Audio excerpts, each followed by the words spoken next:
That was to be expected. But family pictures and church events too. Weddings and baptisms. Even if Southside MMA hadn't advertised as a small business, the office gave it away in a heartbeat. Having cataloged her surroundings in as little time as it took to enter the room, Lily let her gaze settle on the two men behind the desk. Dark eyes caught Lily's, and she froze. Leaning one hip against the desk, arms crossed over his chest like the world had fucked him over twice before lunchtime, was the most gorgeous man she'd ever seen. Short, brown hair adorned his head, and a deep scar split his eyebrow on the left side.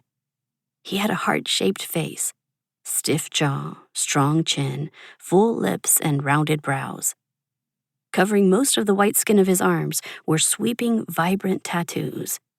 They did nothing to hide his lean, well-defined muscles. Well, fuck. The older of the two, a black gentleman with salt and pepper hair cropped in a fade and a kind smile, stood and offered her his hand. "Miss Parker, thanks for coming in. I'm Neil." His deep voice broke whatever spell the first man had placed her under. She painted a smile on her face and took his hand. It was rough and calloused, just like she'd expect from an old fighter. "It's a pleasure to meet you, sir. Please, call me Lily." "Welcome, sit." He gestured toward two worn leather chairs on her side of the desk. "Thank you, Rachel."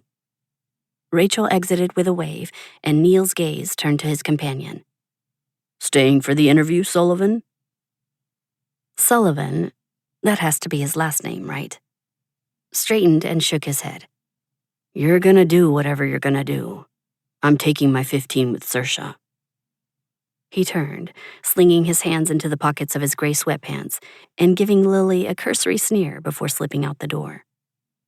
So much for introductions. Neil settled into his chair and sorted his papers, producing from a file what Lily recognized as her resume. "Well, Lily, let's begin." While her nerves had never settled after months of interviews, at least the questions came naturally. Why are you a good fit? Why this job? Tell me about a time when a client used up every last ounce of patience you possessed in your body, and how did you avoid murdering them?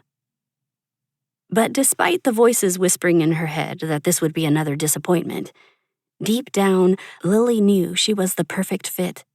This job was meant for her. In seeking to stay relevant with the times, as well as advertise upcoming events, the gym needed a social media manager. Lily's degree was in business and marketing. They wanted someone who knew their way around a gym. She'd played softball for all 4 years of undergrad on her university's team. She knew all about conditioning and weight training. They wanted someone relatable, someone who knew the trends and could command attention. With dark hair, pouty lips, and blue eyes, she'd been given attention her whole life, sometimes too much. And with over 50,000 followers on her personal account, it was safe to say she knew her way around social media. When the required questions were finished, Neil reclined in his seat and set her resume atop his pile of papers.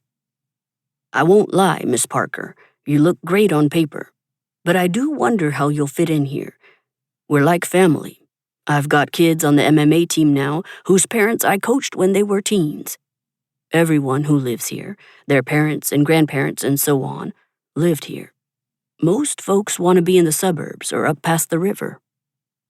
He shrugged and folded his hands over his abdomen.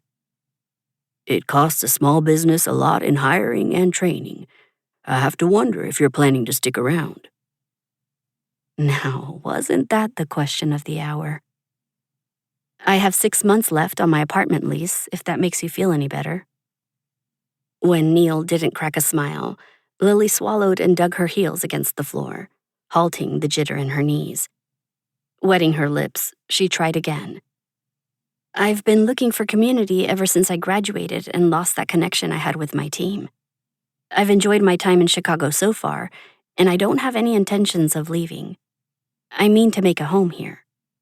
More home than she'd ever had in Joliet or Custer Park. As for the gym, I've always seen myself ending up in fitness. When I was a kid playing sports, even up through college, it felt right. The thing that draws kids into team sports, that makes their... To keep listening to this audiobook, I've left you a link in the description so you can do it, at no cost thanks to Audible's 30-day free trial.